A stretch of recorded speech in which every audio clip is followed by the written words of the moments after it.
Hello, everybody. My name is Dr. Victoria Grinman. I am so excited to be here with Pessy and to share about the upcoming seminar called The Art of Parent Engagement, how to actually engage parents inside of the therapy sessions with children and teens. And I'm super, super, super pumped for the 9th because this will be now the second time that I'm going to be sharing this with the Pessy audience.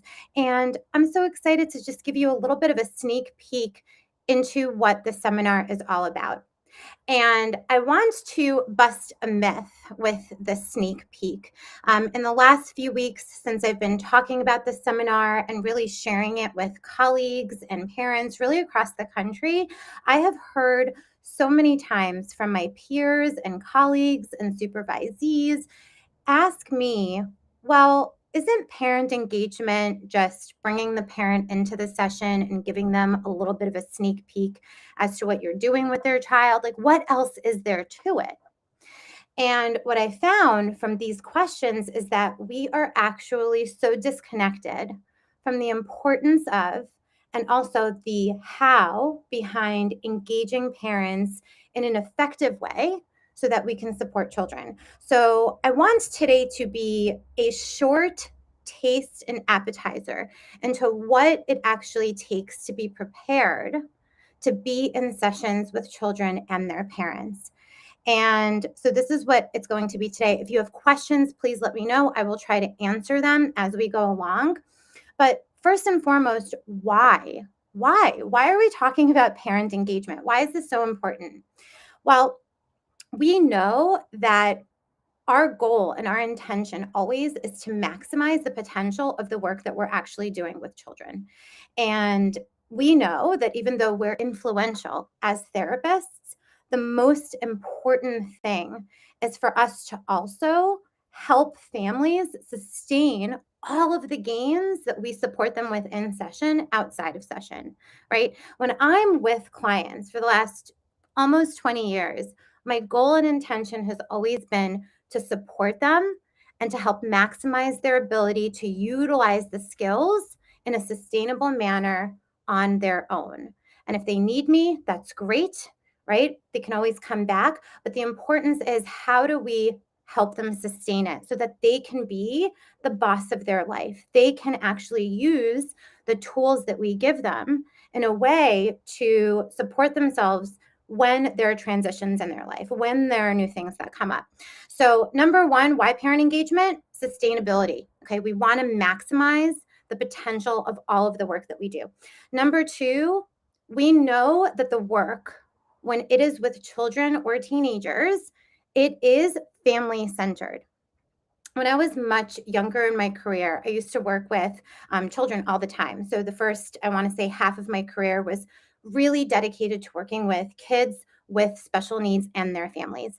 And one of the things that I really got was how important it is to have that frame of mind that working with children and teens is really working with the whole family.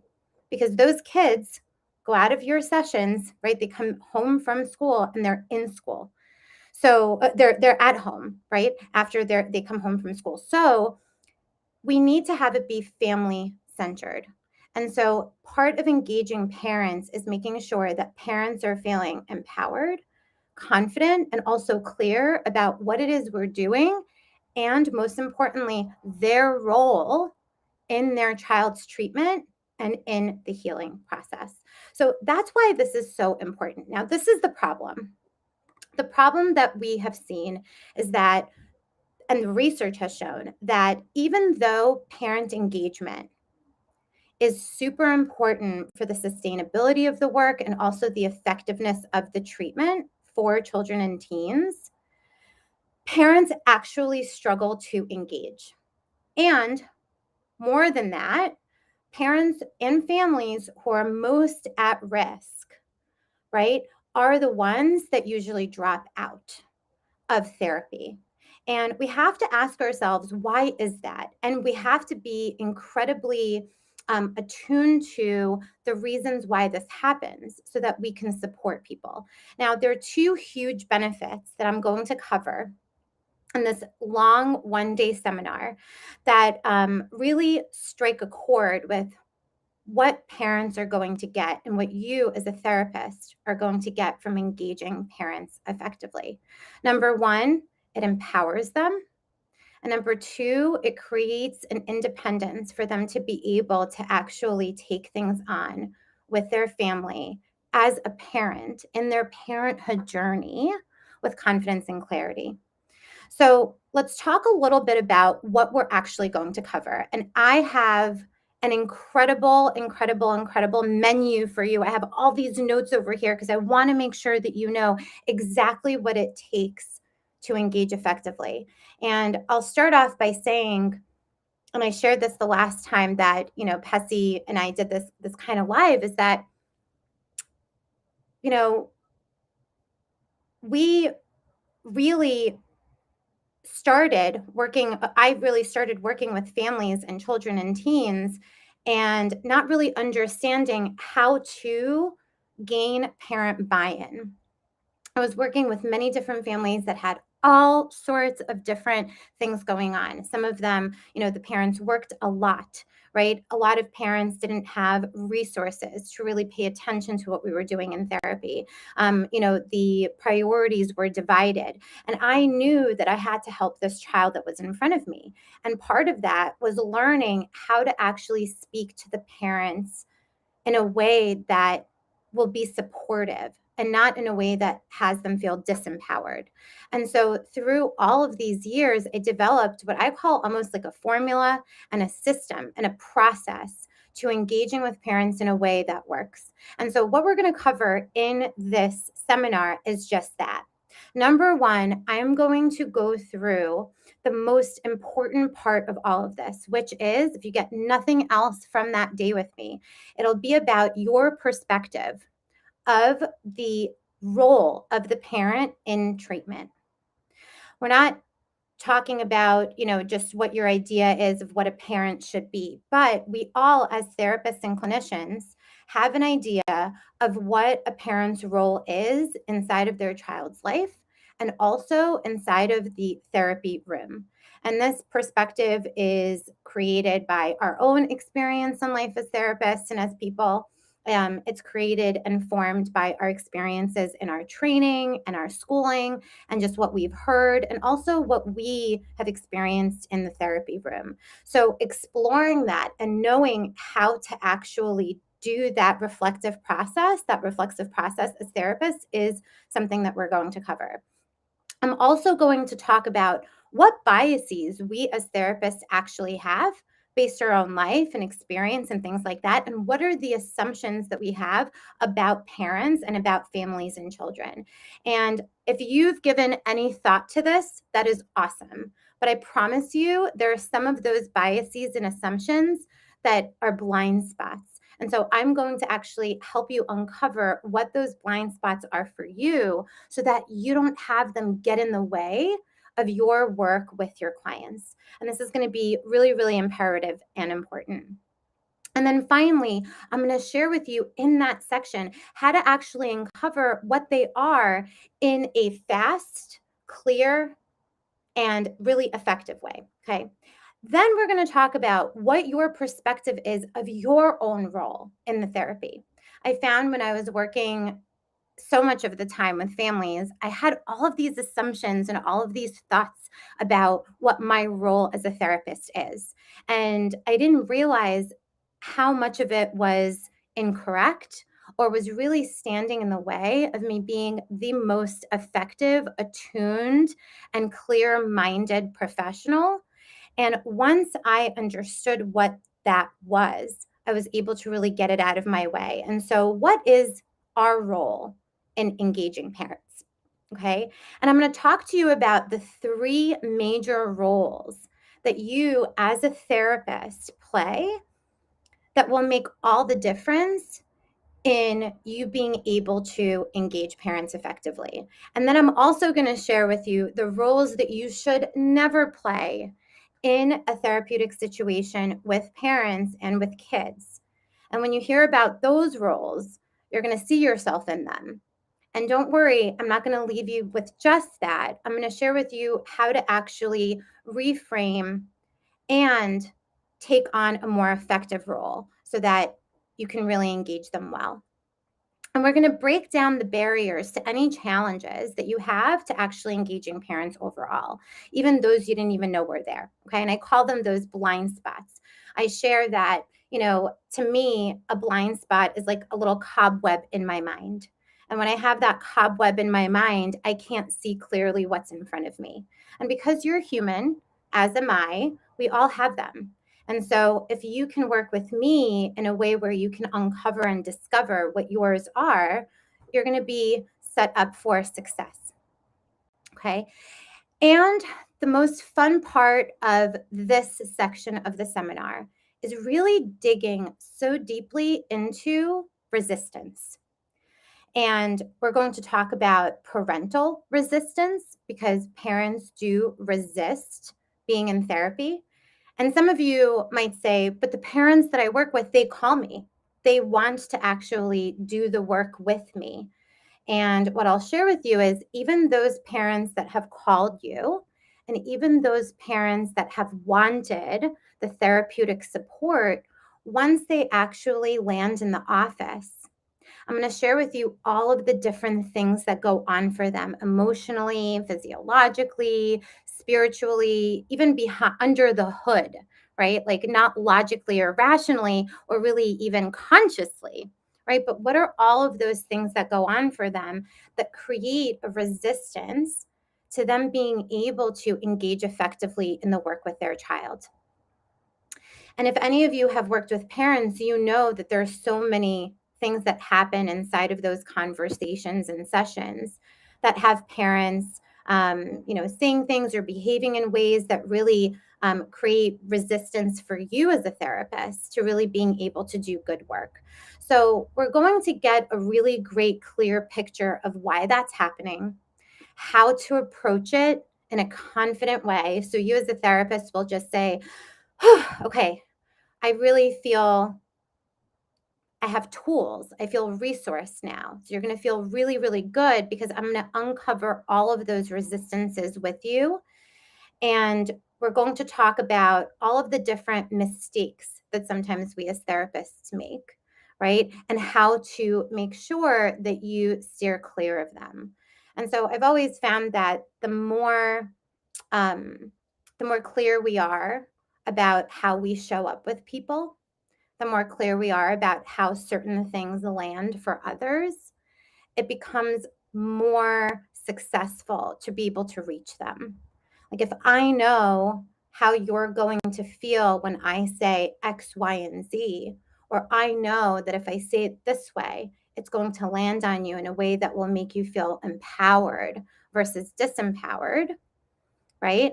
That is more influential. And so I'm going to share those tactics, those strategies, and those authentic ways of being that will really have your parents buy in so that you can do that effective work for the benefit of the child, of the teenager, and the family overall. Now, moving on, we're going to talk about attunement. And this is one of my favorite parts of the seminar because I'm going to give you tips and how to actually be attuned to the parents in the work. And attunement, we usually talk about attunement as it relates to a parent and a child. But what's really beautiful about engaging parents effectively is that there's a therapist and then there's a parent. And what you do with the parent can watch you as you model what the parent can do with their child. And so there's a beautiful synergy that happens when you're able to effectively attune to a parent's being, what they need, and support them through that process because then they can use that as a way to really facilitate some of that co-regulation and attunement that we'd like for them to have with their child. Then we're going to talk about neurobiological regulation. And here I'm going to talk about so many amazing works out there. I'm going to speak about Janina Fisher, and I'm going to share all the different examples about what it means to have two nervous systems dance together. I'm going to share with you all of my learnings and also all these case examples so that you get a really clear sense of what it means to dance, right? To have your nervous system dance with a parent so that you can have them as a team member, right? And you can have them on your team versus be this external professional that they're listening to, right? That's telling them what to do or knows more than they know, right? We really want to engage parents so that they are bought into the process so that they feel part of it. And one thing that I found is that even the most confident people who come into our offices for support, even the most successful, confident, smart people, when it comes to being in a therapist's office, there's so many things that occur for them in their minds, the thoughts that they have about us, about what the process is. They bring all of their old, right, ways of thinking based on their past experiences that may have been positive or negative. And so being really clear about the fact that that's what they come in with and that's what muddies their confidence, right, in that process, we can actually be two steps ahead. And we can support them by scaffolding the sessions in ways that make it really, really effective for not just them, but also for us to be able to help facilitate that transformation and change. And I'll talk about some of the very things that actually support parents in engagement, right? And how parents can do that with their children. I'm going to share with you how to actually listen and what to listen for when parents share and when parents speak. I have found that when you ask questions in a different way, right? When you ask the right questions, it makes the big difference between someone disengaging and someone leaning in. And so this is something that I'm super excited about. Let's move on. I'm going to also share a little bit with you on how to gain that parent buy-in. And part of how to do that is by knowing the very things that you actually need to share with parents during sessions. Now, let me break that down for you a little bit, and I'm going to give you a little bit more than just a sneak peek. One of the most successful things that I do in my sessions with parents is that I give them the opportunity to have information that we as professionals are so privileged to have.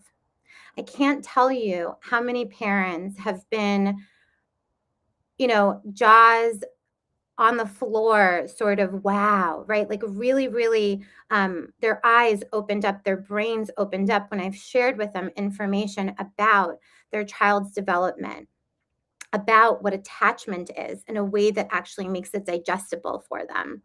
When I've shared with them certain aspects of their role as parents in their child's life. And when I share with them a small tidbit that them as parents are their child's biggest and most important external resource. And then I tell them why based on psychoeducational sort of learnings. I talk to them about development. I talk to them about, neurology. I talk to them about physiology. I talk to them about co-regulation. I really treat my parents that I work with as if they were teammates, right? And when you do this and you know exactly the things to share, and I'm going to share this with you in the seminar, I have an entire section where I dedicate it to what are those psychoeducational components that are important for you to share with parents. Parents become empowered, they become confident, and they feel like they can speak the same language. And you know from other parts of your life, when you feel you can speak a language, you feel that much more balanced. You feel that much more equal. And so this is what we're trying to do when we're working with parents. In just 2 more minutes, I'll share with you, I'm going to share how to psychoeducate parents. So I will model for you exactly the things that I say. exactly when I share it, and for different kinds of scenarios and situations. And I'm going to talk to you about traumatic stress and the developmental needs and all of the different ways you can share that. And then finally, the last section of the seminar is for a lot of people some of the most fun moments that they've had with me. I'm going to talk about the structure of a session. I'm going to share with you how to take on the beginning, middle, and end of sessions with parents and children in a way that will be palatable for you and really, really successful. It's a foolproof method to really structuring sessions and scaffolding them for the greatest success. And I'm going to talk to you about the do's and don'ts in sessions. Some of those things that we all do that maybe we should steer clear of, and I'm going to share with you why. I'm going to share with you what you should do that you may not be implementing at this time. And I'll give you some case examples. And we're going to finally close the day with one of the most important parts of the entire seminar. And it's answering some of your questions about some of the most tough cases that you have. Now, there are going to be those times where no matter how hard we try to engage parents in the therapeutic work with their child or teen, it's not going to be successful for many different reasons. People are dealing with and coping with many different personality related challenges. People are dealing with many things that are taking their mind's energy away from prioritizing their child or their teen in the way that they hope they should or can or want to. Okay. And so we as professionals are often left with working with children and teenagers that don't really have parents that have the capacity to engage. Now, in these situations, what do you do? And so I'm going to share with you exactly what you should do in situations where no matter what you do, it does not work, and how to actually work with the child and the teenager to support them in the most effective way while not being able to successfully engage their parent. And so I leave this for the end because it really is one of the most important things, and then we discuss that and we talk about it, and we'll share some case examples. So I am so excited about this. Again, this seminar is happening for February 9th, 2023. It'll just be very, very soon, probably next week or in 2 weeks. And I can't wait to see you there. Thank you so much for being with me. If you have any questions, type into the comments. I love to see them afterwards because I get to answer them inside of the actual session on February 9th. And please, if you work with children or teenagers, you work with families, and you're feeling lack of confidence or like you just never got this when you were going through your training, you don't really know how to begin or how to troubleshoot some of these most challenging situations with difficult cases, please come, because this is one of my biggest passions. And I really love integrating in a way that's engaging and then also super practical and applicable, things that you can do today, right? That you can implement today to make your parent engagement even that much more effective and successful. See you all February 9th. Thanks so much.